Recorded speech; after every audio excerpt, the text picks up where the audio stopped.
Okay, cool. So let's talk about nonlinear functions as they are used in economics, right? So far, if you've studied from section 1 to section 3, we've only looked at these very sort of basic models, right? Um, and these have been a very oversimplified um, representation representation of what happens in real life, right? We looked at, for instance, uh, representing revenue in a perfectly competitive market. You might have a situation like this, where you have the total revenue is equal to quantity sold times price, right? So you have this, this TR equals total revenue equals quantity sold Q times P, right? So if that's your model of total revenue for a business, obviously everything is increasing incrementally, so you only have a straight line. So obviously if you sell nothing, you have no revenue, and then it's a straight line, and then depending on the value of Q or P, that determines the angle of inclination of the line. So a demand function for this firm, given the normal demand function, would actually give us a very kind of limited model, right? However, so as useful as this sort of linear model is for when you are learning supply and demand, in real life, the demand function for a firm is usually given in the form P equals A minus B times Q, right?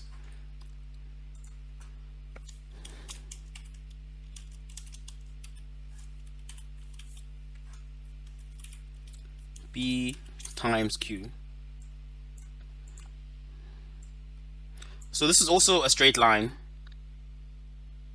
So let's say using this function, we have a firm whose demand is represented by the function.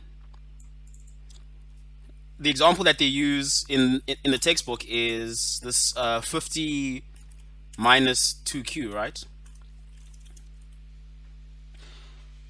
So what they're saying is, if we substitute this, if we change the order of the variables here, and then we substitute P into Q times P in order to get total revenue, we have this type of behavior, right? So if we're trying to get total revenue given this demand function, so total revenue is equal to P times Q, P times Q. So in this case, total revenue might be, if we're taking this P here, total revenue might be this 50 minus 2Q, right, times Q. And what's interesting here is that we're trying to eliminate one variable out of the function. So that should always be the aim when we're kind of like simplifying things. You're trying to take out as many unknown variables as possible. And here, because we have substituted the P with this 50 minus 2Q, we're only dealing with Q's for our total revenue model. Then obviously now, if you simplify that a little bit more, by timesing the outer variable with the inner stuff, you get this, 50Q minus 2Q squared. What's this, caret and then 2? That's how you represent squared. So now if we were to actually model this, we get this interesting phenomenon where, okay, let me choose the black pen. So now if we have total revenue,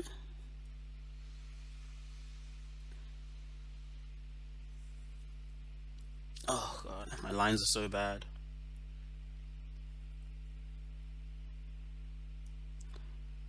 So we'll just use your imagination and just imagine that this is a straight line. So now if we have Q, if we're squaring Q, then we have this abnormal behavior where, instead of a straight line, because our original equation didn't factor in what's happening with the total revenue as we are producing more. What's actually happening is that as we are producing more, costs are increasing as we produce and sell more up until a certain point, right? Up until a certain point. So we have this kind of like a round. Sorry, my graphs are so horrible.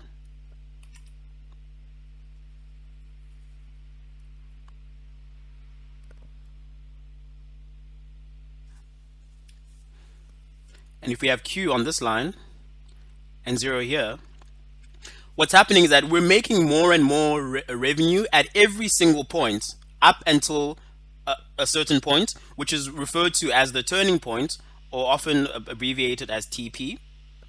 And then from there, total revenue is actually falling if we've modeled our total revenue using this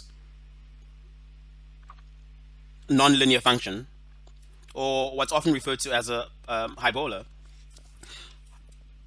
Sorry, what is the name? Can somebody just remind me what the name is? It's a polynomial.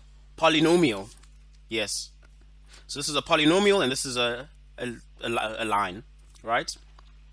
So there are four different types of polynomials that we are interested in terms of this. Oh, there's a few different types of polynomials that are available, obviously, in calculus, but the ones that we are concerned with in this course are the quadratic functions and the cubic functions, right? So which have the highest exponent being 3. Then obviously the highest exponent can also be 4 or 5, but we're not really covering that content in terms of this specific course.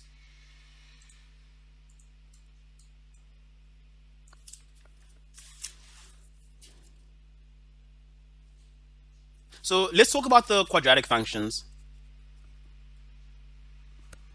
Cool. So now if you follow along with me to 41, right? We have an explanation of the general form of the quadratic function. So it's a function that takes in a value for x, and we have an a constant that's times by x squared. I think somebody's trying to get in. And then we have the b constant that's times by x, and then we have a c. So in this general model for a quadratic function, a, b, and c are our constants, right? So now how does this type of function behave? So I'll write here quadratic function. So we know because there's a square, we will have this kind of turning point behavior, right? And we're given, in terms of the course note, we're given two special formulas in order to determine the roots and the turning points. Does anybody here want to take a gamble and explain in very simple terms what the roots are of a quadratic function? Anybody at all? I mean, Kamagwini, I know you've gone through the content already, so you're obviously eliminated. But Philip, you're new. What is the definition of a root of a quadratic function?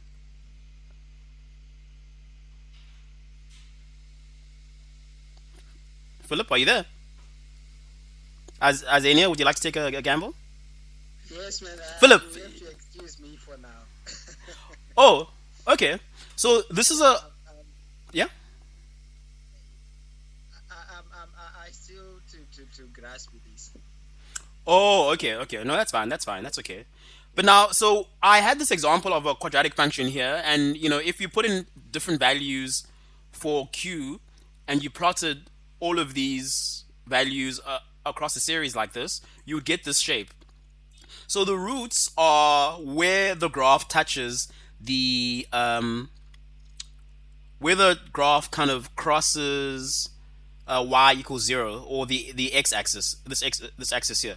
Those are the roots, and we have a specific, when we're dealing with a quadratic function, which is a function that has the highest exponent being 2, like we have here in the examples. So this is an example of a quadratic function. The highest exponent is 2. There's a special formula that we can use to find out, first of all, how many roots are on the how many roots or how many times that line crosses y equals naught, as well as what those roots are actually are. And that formula is referred to as the B minus formula. And this formula, I would advise you guys to memorize this. I mean, I know we're writing our exams from home, so you'll have all your notes with you. But I have this thing printed out here, and I rewrote it in my notebook. But that formula is this formula here. I'm gonna take a screenshot from the notes. The B minus formula, and it's this guy here.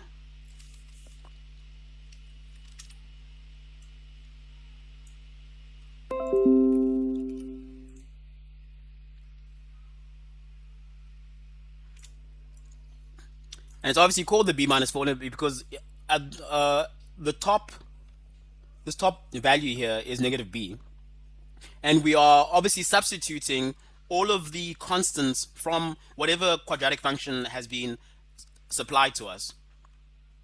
Cool. So that's the first most important formula that you kind of have to remember. And then the second one is the formula that we use to find the turning point, which is that that x equals negative b over 2a, and that we have, that's given to us as well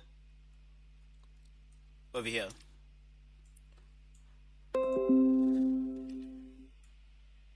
And this is used to find the turning points. So now let's start with the turning point, right?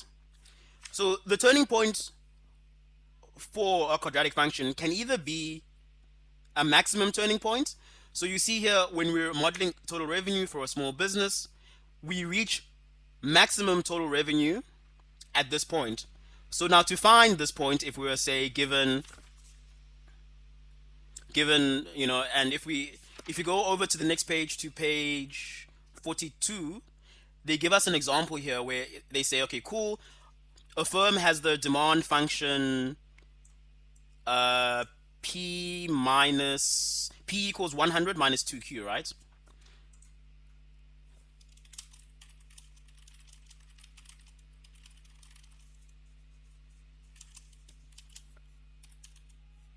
Minus 2q.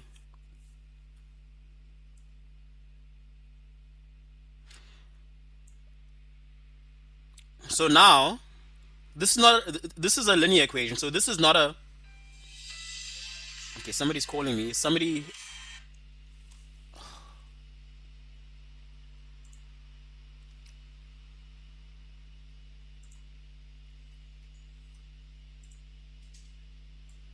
is there somebody from the, okay, it's fine. We'll have to ignore people who are late and don't know how to use Microsoft Teams. So we can't use this formula in order to find the turning point for the demand function, obviously, because this is a straight line. There's nothing is raised by a certain number, whether that number is 2 for a quadratic function or 3, right?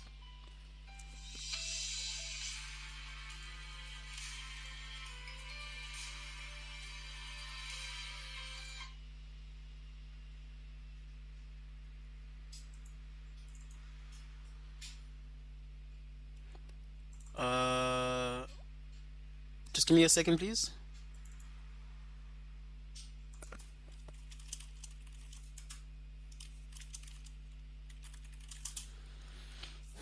Okay, cool. So we can't use this x equals minus b over 2a to model the turning point for this demand function, because there is no turning point. We're dealing with a straight line here. But if we use the same pattern that we applied earlier, where we substitute p in the total revenue function, and then we plot the values for each value of q over the over the series, then we can use this formula. So let's do that then. So if we have this demand function and we want to find the value total revenue, which is equal to p times q, the price of the product, times how many products are sold. So p in this case is this 100 minus 2q, like that, times q.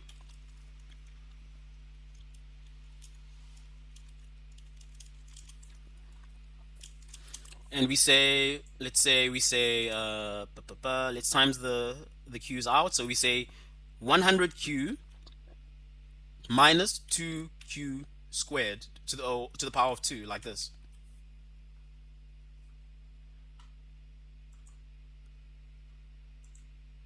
Like that. Then now we know that we're dealing with a quadratic function. So now we can use this formula. So given the general form of the quadratic function being this, what is b and what is a in this model? Can you tell me, Philip?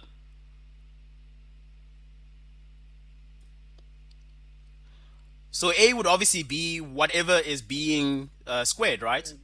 Yeah. Yes. So it'll be this 2. This 2 will be the a.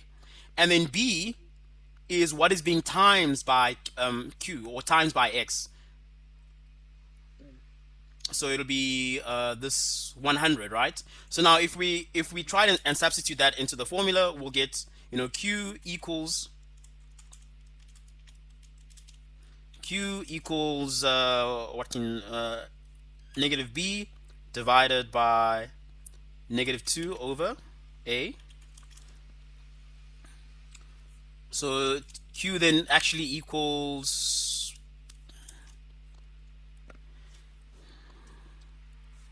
negative b. So negative 100, negative, and then 100 over negative 2. And it's very important not to change the sign of the value that you're substituting in, right? So here a is negative 2a. It's not 2. So we say negative 2a. And it's very important because I actually got this wrong the first time I did this exercise, because I hadn't gone to the back of the study guide and done the exercises on math fundamentals where they actually explain all of this. So I don't know if you guys have all been to the back of the textbook, but there's like a wonderful section on mathematical background assumed to be in place. And I found it's better to first do all of these exercises.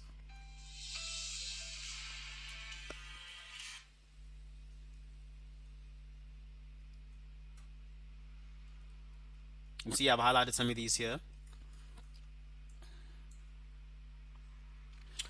Oh, cool. So negative 100 stays negative 100, but when you times divided by, so negative 2 times negative 2 is positive 4, right? Or is it negative 4? Somebody want to take a gamble? It's positive. Negative 4. Okay, some people are saying it's negative. Some people are saying it's positive. The textbook says, what does the textbook say? Negative multiplied by a negative is positive. All right, cool. So what does the textbook say here? Remember the formula says minus b over 2a, ne? Oh, not negative 2, yeah, like that. Yes. Yes. See, negative. Yeah, you're right. You guys are right. Okay, cool. So this is negative 4. And then a negative divided by another negative is obviously a positive. And we know, I mean, what goes into 104 times? We 25. So the answer to this is 25, right? So what do we know now? We know that for this, if we're modeling out this specific function,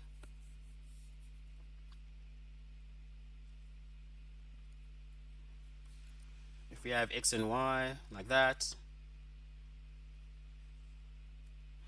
we now know that the turning point where total revenue begins to decline, or this inflection point, is going to happen at q equals 25.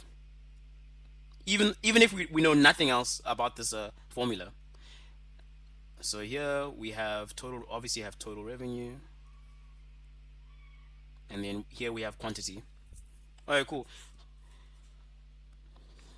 And another way of putting this is saying that the firm will maximize revenue when 25 units have been sold, or the turning point of our parabola. This kind of shape is referred to as a parabola.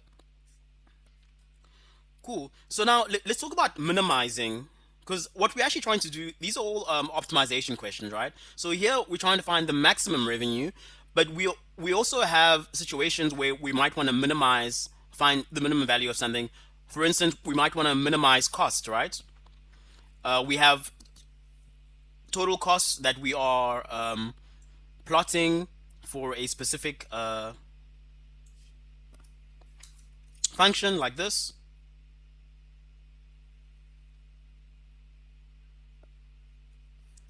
If we had total costs here, and we had quantity, and we kind of knew that, as we produce more and more of a specific type of good, that the total costs kind of fall. But then at a specific point, maybe where we run out of warehouse space, or where we might need to hire more people to make a specific good, total costs actually start, there's an inflection point, so total costs actually start increasing. So this point, this turning point that we might be interested in here, is called the minimum, right? So let's do a practical example, and if you follow along with me to page 43, we have a situation where we have a firm, and we're told that their total cost function is as follows, right? So we're actually given the full quadratic equation here. We're not given a linear equation that we must substitute into something else. We're given this 800 minus 120 q plus this 5q to the power of 2, right? And then the question that's asked here is find the turning point. Obviously here q is equal to the number of units produced by the firm, and then we're told find the turning point. Now to find the turning point, we use that formula, the correct formula, not the one that I said earlier with the minus 2 at the bottom, which is actually minus this minus b over this 2a, which in this case will equal to negative. And this is where you might get caught off guard if you don't know how to find out what constants are which. Remember when we were, so a isn't the value that is first given in this formula. A is always the value, I think that's a is always the value that's being squared, right? So in this case, a is this 5, and then b is the one that's being times by x or by q, and then c is the one that's just a constant on its own. So in this case, negative b would be negative, this we have 120 here. Simpler, Yeah. yes, to make it simpler, I think what we can do is when we receive an equation like this, you just write it like in a form of ax squared, like you rewrite Yeah. the equation. Yes, and then you will see that your a is Yeah. next to a squared, and then your b is next to q or whatever x, and then Oh, like this. so it is, yeah, it's So to rewrite it.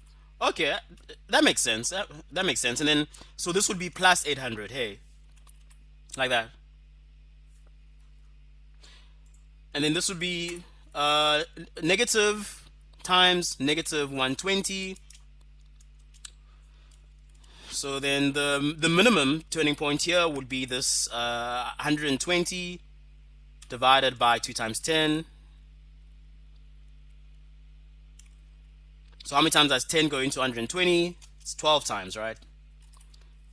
So what's being said here in simple terms is that when 12 units are produced, we would have minimum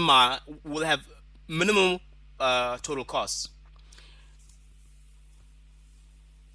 And then the second scenario that's given here is a scenario where we're given a total cost function as well as a demand function that we can use to find the maximum profit, right? So let's say we have a firm.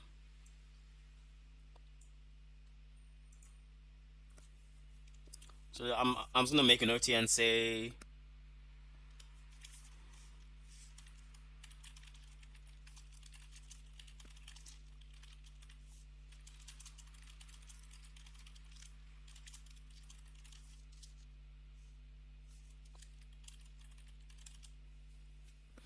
so total cost function. What's total cost again? It's fixed cost plus variable costs.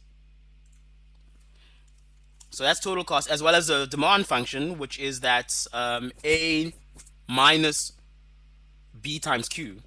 So now how do we use these two to find maximum profit? So we already know that there has to be some sort of Q that is going to be times by another Q in order to get that exponent of 2, right? And then we'll obviously, because it's a maximum, we'll use that Q equals negative B over 2A, right? So in the example, we're given two functions: a firm's TC function, which in this case is equal to TC equals 200 times 3Q. And then they give us another function, which is a firm's function, which they give as P, and I'm going to put P small d equals 107 minus 2Q. Yeah, that's it. 2Q. So now, has anybody done this example yet? Who wants to tell me what the next step might be? Remember,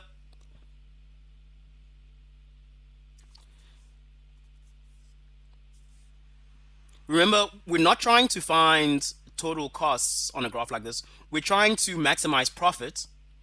So we're trying to find the value where total revenue is at that inflection point, right? So the best strategy to use here is that total revenue formula. So we say total revenue equals Q times P. So TR in this case equals whatever quantity we make times P, and we have the demand function here. So 107 minus 2Q. And remember to always put this in brackets because you're going to have to times it out, right?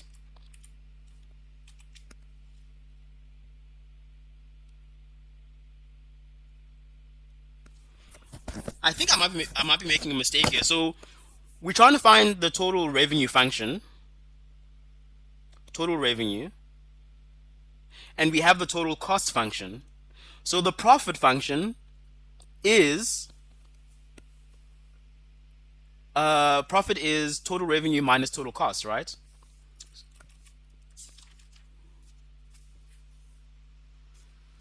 So we have the total revenue function here, and we have the total cost function here. So what we want to do is then times out all these Q's in order to simplify this. So we might say this is equal to, so 107Q, 107Q minus this Q times 2Q is 2Q squared, right? Q to the power of 2.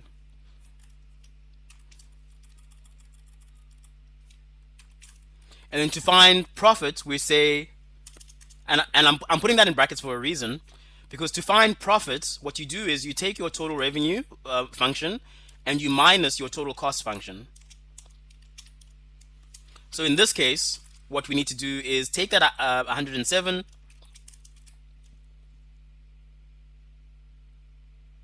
this 107 minus 2Q to the power of 2, and actually minus our total cost function altogether to get a profit, to get a profit function, right?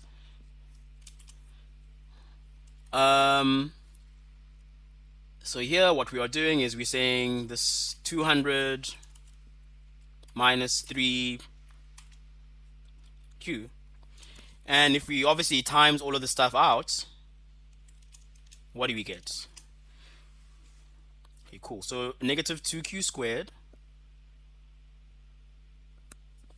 So there's, just imagine, I always just imagine that there's a negative 1 here if nothing is provided. So if we're timesing out this one, we're saying, so negative 2Q squared, right, to the power of 2, and then negative 1 times 107, negative 1 times 107. Do we get a positive or negative here? let's look at the example that is given to us.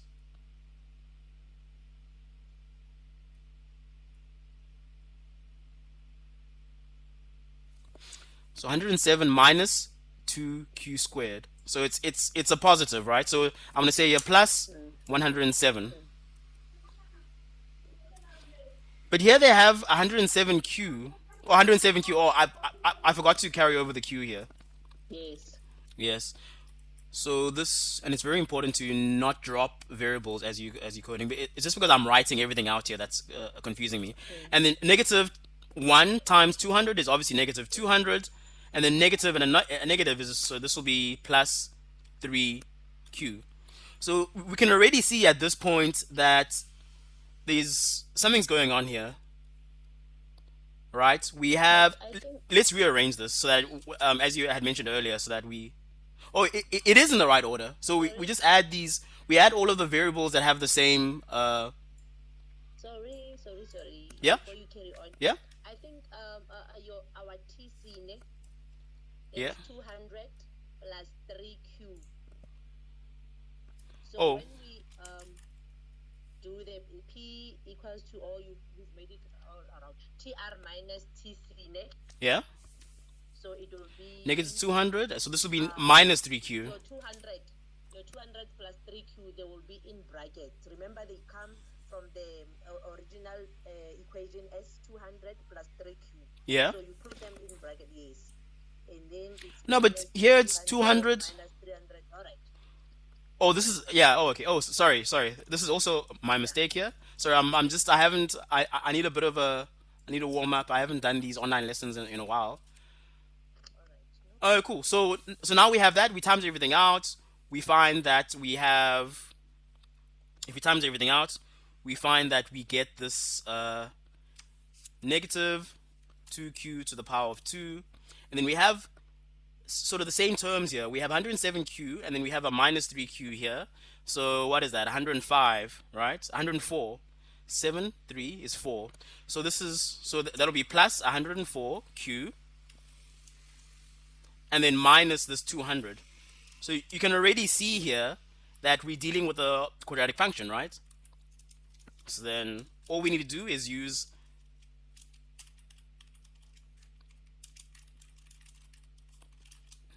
the formula, right, for finding the maximum or the minimum. In this case, we're dealing with q. So I mean, I memorized it now. It's negative b over 2a. Therefore, the turning points would be, what is b here? This 104, right? So it'll be negative 104, positive 104, because you can see there's a plus sign here, divided by 2, and then a in this case is negative 2. And if you know how to use a calculator, you times all of that out and you'll get 26. So in terms of determining whether the turning point is negative or positive, sorry, whether we have a maximum or minimum turning point, how do you go about doing that? Can somebody please remind me, like determining whether this turning point will be a positive or a maximum or a minimum turning point? There's a rule that we can use to determine that. Does anybody else know? So you look at the value of a, and if a is bigger than naught, we have a minimum turning point, right? So I'm just gonna make an example here. So if a is bigger than naught, we have what's called a minimum TP. So we know for a fact that then that our graph will look something like this. If we're dealing with a minimum turning point, like with our total cost function, we're gonna have a polynomial that has a minimum turning point. So this will be the shape, right? But then if a is bigger than 0, then the turning point will be a maximum.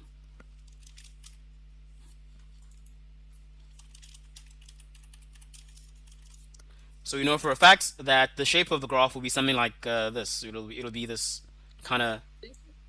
Don't you mean less? Because it's the same. You said A Oh yeah, squared. sorry, you're absolutely right. So if a is smaller than 0, so if a is equal to something like -1, then we'll have a maximum turning point.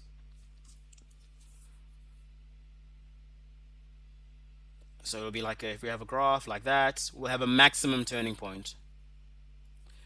So here, in this, when we're dealing with profit here, are we going to be finding a maximum or a minimum? What's the value of a? A is -2. So who wants to take a gamble and answer that question? Are we dealing with a maximum or a minimum turning point? Maximum. Minimum. Maximum. Yeah, it's maximum because a is smaller than 2. I mean, you guys know the number line. You know there's 0. So a is on the left of 2. Mm. So we're dealing maximum. So then we know that we're dealing for this function, this very long, the profit function, right? This profit function, if we have p on the y-axis and we have q on the x-axis, we already know, because we're dealing with a maximum turning point, that the shape of the line is going to be like, it's going to have this kind of shape. And what they're saying here is that at 26, at q equals 26, we would have maximized the amount of profit that we can make. So I'm just going to say here 26. So now what is not precise in this graph is where this actually touches y equals 0 or the x-axis. So we're also interested in these points here, these intersection points, right? These here. And these are referred to as the roots. So let's talk about the roots very briefly, right? The roots of any the roots are basically the places. So let's talk about the roots. I'm going to put here the roots. So who remembers what the formula is for finding out what the roots is? It has a special name. I did mention it earlier. Anybody want to take a gamble?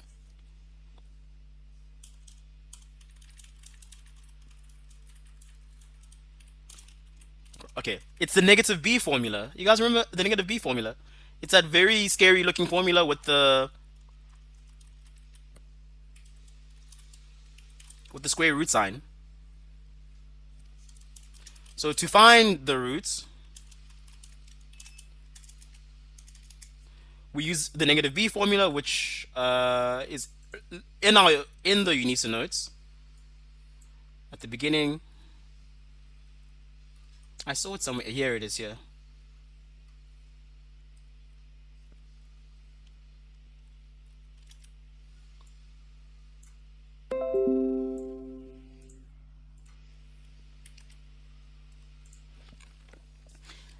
And like the turning point formula, there are some assumptions we can make about the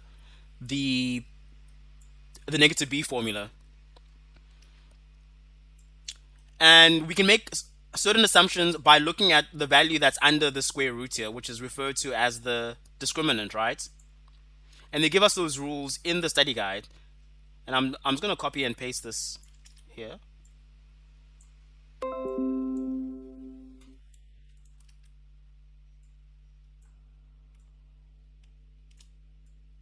So they're saying here, if when you plug in from your quadratic, from your polynomial, if b squared minus 4ac is bigger than 0, the graph has two different real roots.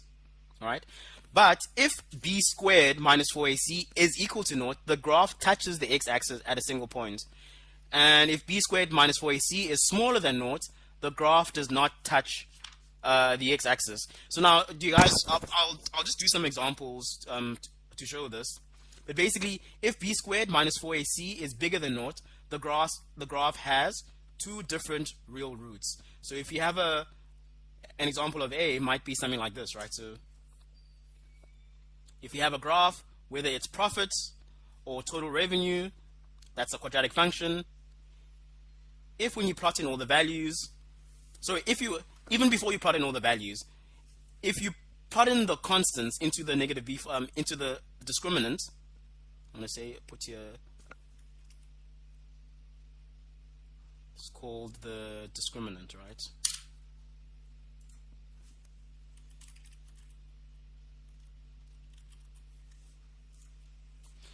If you put in those values and you get a value that's bigger than naught, then we have two different real roots. So then you know for a fact in our A scenario that we'll have like this kind of touching the x-axis. So we don't know whether it has a maximum or a minimum turning point, but we do know that the graph sort of intersects with y equals naught or the x-axis like that. So the graph could actually also be something like this.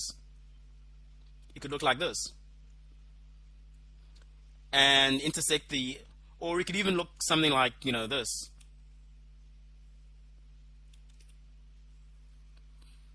Just thinking about negative x, it could look something like this. But these are two different roots. All right.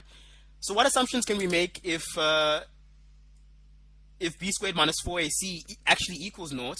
Then this turning point would be directly on this line, on y equals 0. So in our B scenario, we have a situation like this, right?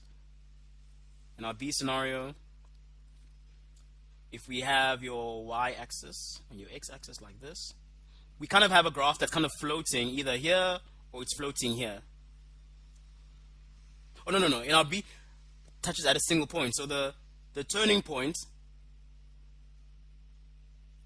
like touches y equals naught at a single point. If you actually substitute the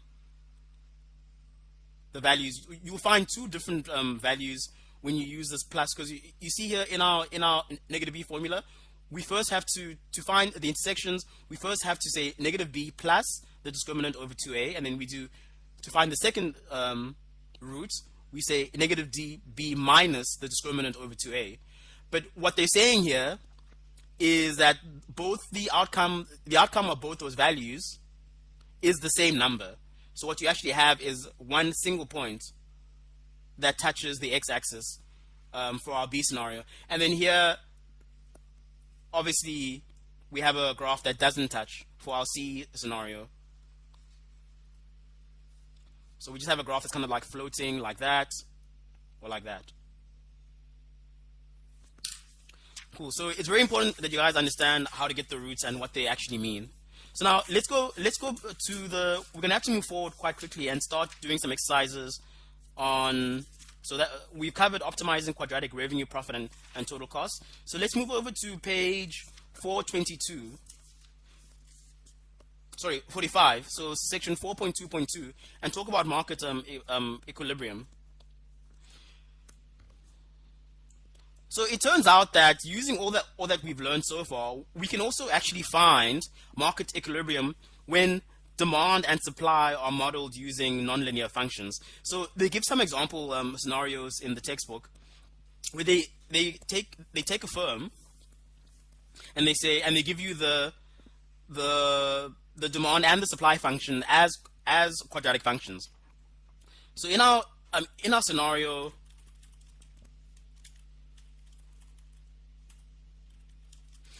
you guys remember on the demand and supply function, in our linear models, we would use the demand and supply function to find equilibrium. So we can do the same thing with quadratic functions. So if we're given price PD as a quadratic function, in this case it equals q to the power of 2 minus 10q plus 25. And then we're given the supply function, right? Which in this case is also equal to q to the power of 2, but plus 6q plus 9. As usual, we can obviously find the equilibrium for these two formulas by just making them equal to each other, as we did in chapters 1 to 3, right? So we say PD equals PS. And then if you substitute the two, you'll obviously, I'm just going to copy this over so I don't make a typo this time.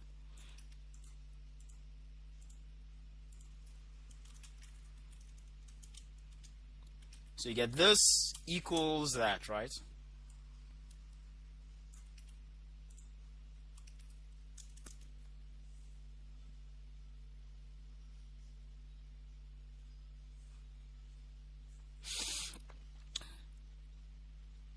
So now there's only one unknown variable here. You guys can see that.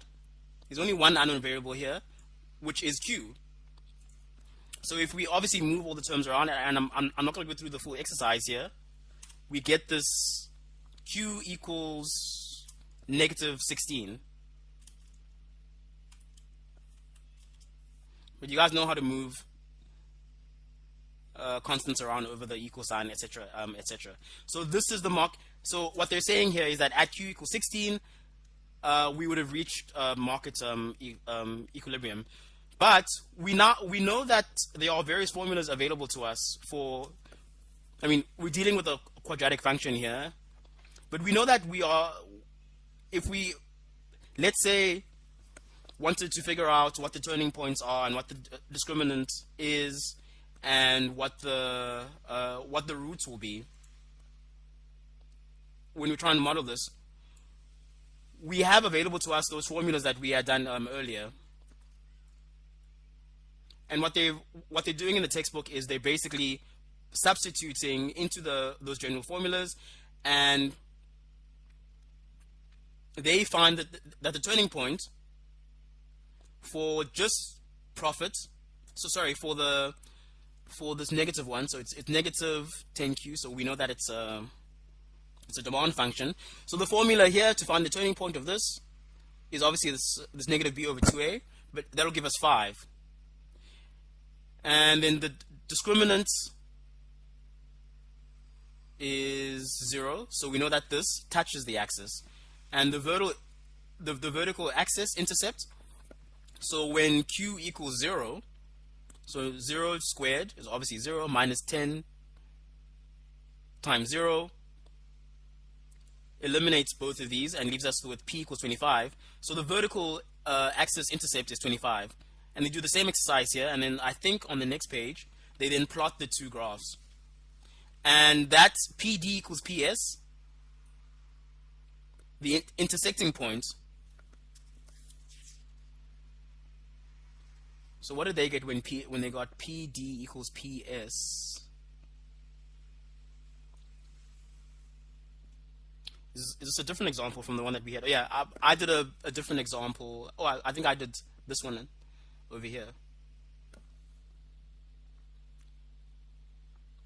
Oh, sorry. So I made a mistake here. So q is not 16. Q is actually equal to 1. 16q, sorry, negative 16q equals 16. So the last step that I forgot to mention would be then that makes q equals to 1, right? And if we look at the graph here, when those two quadratic equations are made to equal each other, we still get this point of intersection at 1, which is the market equilibrium. So does anybody not understand that? It's quite straightforward. Cool. So so then let's quickly talk about the break-even analysis, right? When we were talking about the linear model, what did we say the break-even was, right? Break-even is the point where your total revenue equals your total cost. Now, why do we get the situation, right? This is because when you start your business, you have all these costs. Let's say you're selling laptops, right? You first purchase or what you're going to sell and all the materials required to sell that, right? And then, so you have your balance sheet is negative. When your sales start coming in from your customers buying your products, you are then in the process of recovering all those costs that you spent, right? But when your total revenue, right, the number of units sold times their price equals the total costs that you had when you started the business, then we have what's called the break-even point. And this is a very important number in business studies, right? And they give us some examples here in the textbook of a fictional business that has the following, right? So there's a company that has a product with a fixed cost of 30 Rand and variable cost of 2 Rand per unit, where the demand function for a product is equal to Q equals 65 minus 5P, where Q is the number of units sold and P is obviously the price. So from this example, what do we know? So we know, let's do a break even analysis. So we know from chapter 1, 2, 3 that break even is achieved when total revenue equals total cost. Or if we break up total revenue into its pieces, total cost into its pieces, where break even is when total revenue equals all your fixed costs plus all your variable costs. So what are we being told here in this example, right? So what is the total cost function if we know that the fixed costs are 30 Rand and the variable costs are 2 Rand per unit? So we automatically know that your total costs are going to be that fixed cost that was mentioned earlier is 30 and then 2 Rand per unit. So we have our total cost function. Another function that's applied to us in the example is the demand function, which is this Q equals 65 minus P. But we're interested in getting Q squared, right? So that we can substitute this P into the total revenue formula. So all that we do is that we rearrange all the variables in the function to make P the subject. Sorry, can somebody remind me, is the one on the left the independent variable or the dependent variable? The left of the equal sign. But we want to make P the subject of the formula so that we can then, given TR equals P times Q, just substitute this 13 minus 0.2Q into the formula to get this. And now that we have total revenue in terms of just Q, and we know that TC is this 30 plus 2Q, if we make them equal to each other, we get a new quadratic function that can be that we can use to plug into the negative b formula to find the roots, as well as plug into that q equals negative b over 2a formula to find the turning point. And that's all that they're doing here. That's all that they're doing. And then what's also nice about this specific example is that they have the original total cost function, and then they show, okay, cool. At first, when we sold no goods, then we have, total costs are higher than total revenue up until a certain point. And then from here, our business is actually profitable up until we've made this amount of goods, this Q here. So to help find these intercepts, they've obviously substituted the values of A and B and C into this formula, and that revealed that this point here is 2.9, and then this point here, intersection point, is 52.1. There's a bit of a problem here with the scale that's being used here. So this is a mistake, because this intersection is definitely 52.1. But if you look at the model here, like it's past 60, it looks like it might be 70. So just be aware of that issue on the UNISA study material. So let's very quickly talk about quadratic functions. Does everybody understand that, even though I didn't do a practical example? Because we actually have to move. Just make sure you guys do all the examples.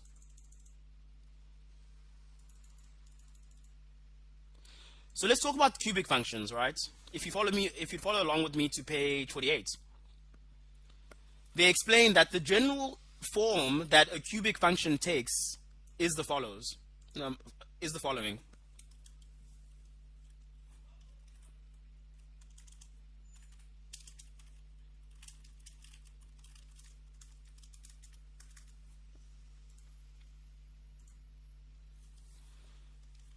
So cubic function equals ax to the power of 3 plus b times x plus c times x plus d, which is a constant. So a, b, and c are constant, and d are constant. And unlike the, okay, fine. So my housemate, who's a mechanical engineer, actually told me that there are formulas that are available for us to actually find out what the turning points are for cubic functions, but they're not discussed in the UNISA book because it's quite advanced maths. But because of this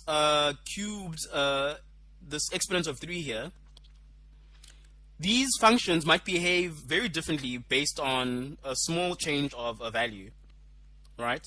So we might have a turning point, we might have more than 2 or 3 turning points actually. And they give examples. In the textbook, right? So I think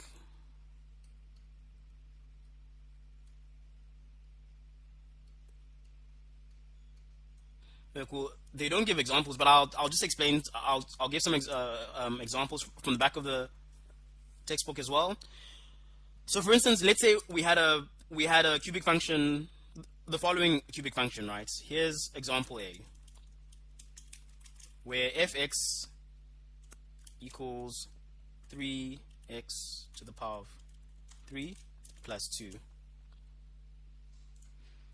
If we plot all the possible values of x on a graph for this specific example, this is the shape that we're going to get. So I'm going to draw a straight line down, and x is negative and positive. We get this type of shape. So what we know that we have one root. And they give another example as well at the back of the book, where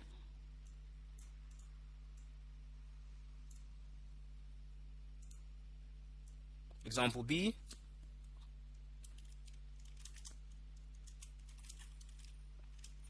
where fx equals 0.5 x cubed minus 5x squared to the power of 2 plus 8.5 x plus 27.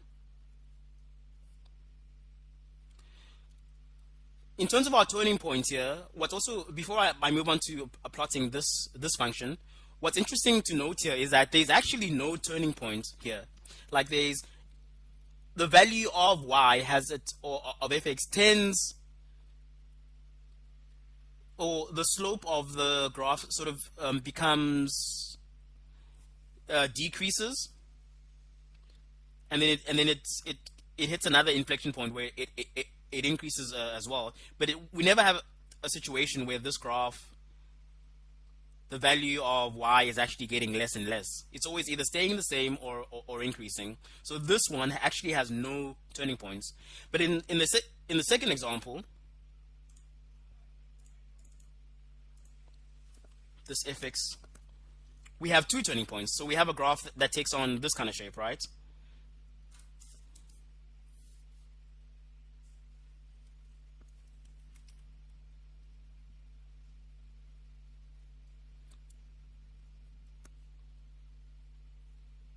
You have like and then it goes down and then it goes up again. So we can clearly see that there's a turning point somewhere around here, and then there's another turning point somewhere around here. But what also makes this one interesting is that there's only one root. It doesn't decrease to a point where it crosses the y equals 0 or x-axis again. It only has one intersection with the x-axis. And then they also give an example for example C towards the end of the book, where we have two roots and two turning points. Right? So if we were to just plot that, I'll give you the formula now. So we have two roots and two turning points. So it's one root and then one turning point. But then the second turning point just touches x like that.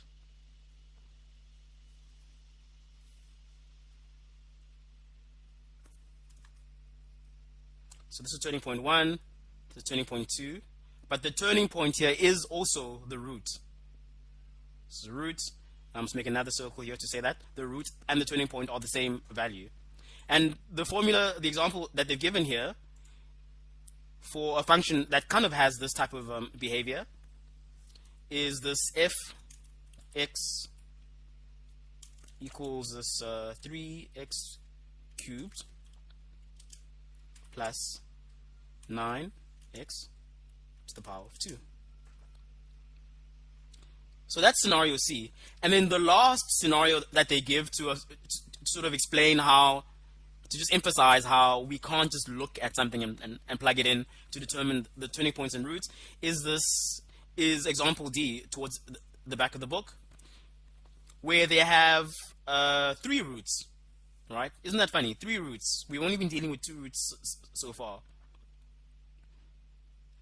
But they give us a graph, and this graph has 1 root, and then it kind of has a turning point below y equals 0, then another root, and then it kind of goes forever. It's sort of slants down forever, going downwards.